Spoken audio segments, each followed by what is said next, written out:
What's up, YouTube people? Welcome to the channel. This is episode 2 of learning how to program the Vitamin app. If you do not know what the Vitamin app is, just go back one episode and you can see what app we're going to start building from the ground up. So here we go. You need to go ahead and download Xcode. If you need tutorial, you can YouTube that. So many people have it on there, but you just download and install it. So let's go ahead and open up my playground. This is the first option here, and we'll call it, let's just call my playground. Okay. Replace, sure. Okay, so here we have a playground. So basically this is just a, sandbox for us to go ahead and start studying some codes. So what we have here is import UI kit. UI kit is just like a basic library that you can import.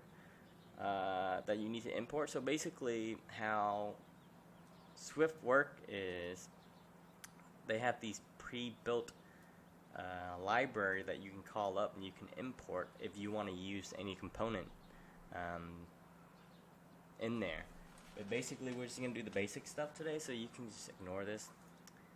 And what they give us was a var str, stand for string, equal hello playground.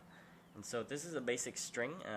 We're not going to worry about this yet either, but you can see here on the side though, it does display. This is what it's going to display, the var string. So it says hello playground.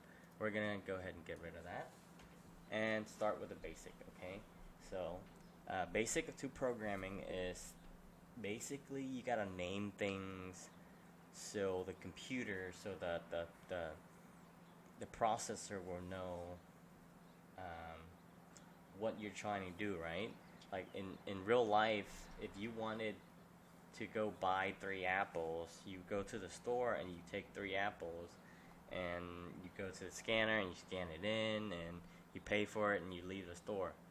That's a lot of action that people take for granted, and it's just like normal day everything to us, but to coding you have to process all that step for the computer to do, because the computer doesn't know anything. It only knows what you tell it to do.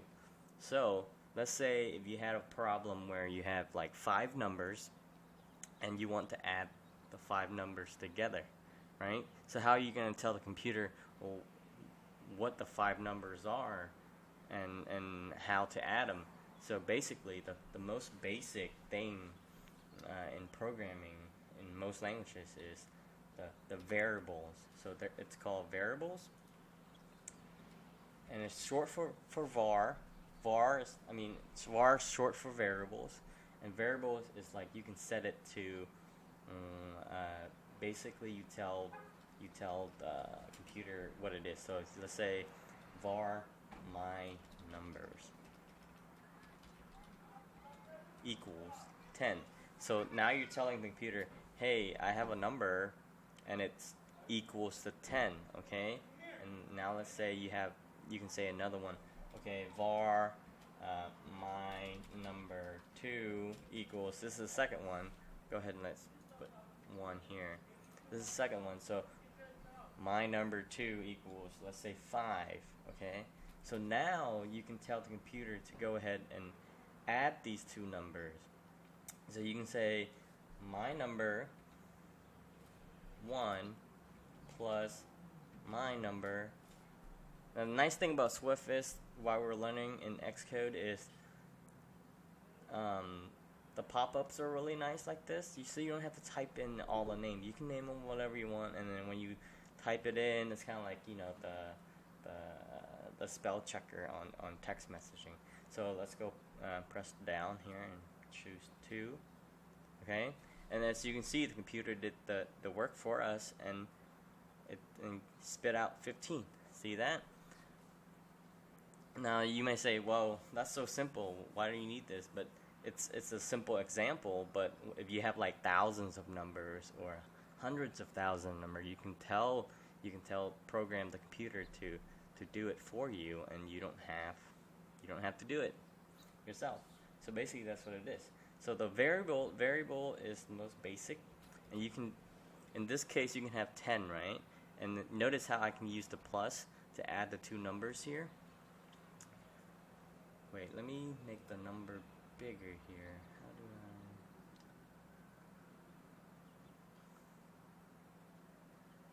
I guess I have to go to preferences and bump up the number. I'm gonna bump up the number for you guys so you can see. Sorry, didn't notice before. Printing console. There you go. Okay. Okay, there you go. And so notice how you can just use this plus sign and the computer knows how to what to do with that. Now, if you say variable can also be a string, okay? And a string is say var my string, and a string is pretty much a line of text or a length of text of anything. So this is my string, okay?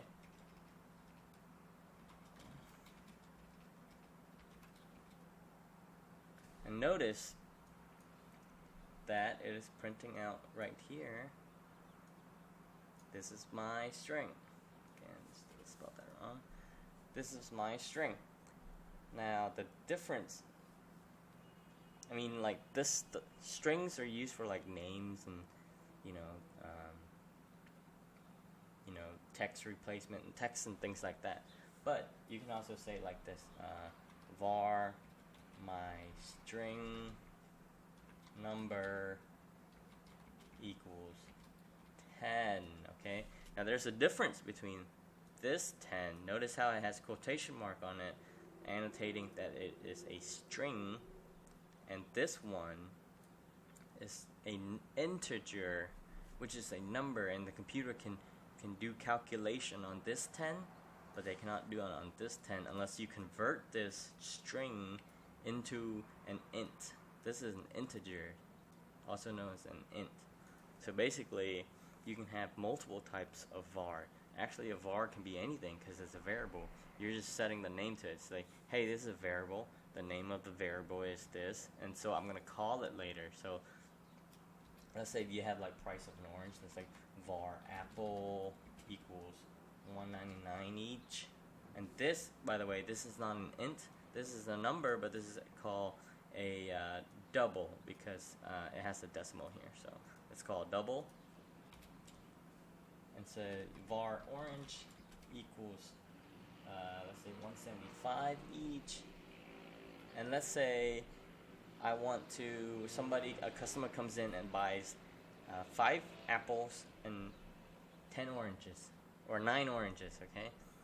Well, that's going to take a person a while to do, but a computer, you can say, what did I say? 5 apples, so you do 5 times apple plus 9 times orange. And they give you 25.70 cents. And you see how fast that is for a computer, and that's why this is basically, this right here is a basic, really basic programming. So you can see the power of it, and I'm trying to explain why to you. You need to learn programming because as a designer or someone who doesn't design, programming is very powerful because it really opens up a whole toolbox for you, okay? But that's for another video. So let's go on and move on to a constant, okay? Sometime in programming, when the program gets really large, we do not want some of our numbers to change, okay? Some variables we want to change, be able to change, but some we want to keep constant forever. We don't want to change that because you change it here and there and it might break the program. So for those things, we say let. In Swift, it's a let to designate a constant. So let's say let year equals 2001, something like that. And so the year's not, that's not gonna change. That's gonna be there forever. Okay, so you can't change it. Look down here where, okay, Apple is 199, right? Up here, see, Apple is 199 because it's a variable. Someone can go Apple equals 299 now, and you're gonna see it's displayed here. So if I say Apple now, it's gonna be 299. See, and so if we copy this and paste that, the total now is 30 and not 25.70.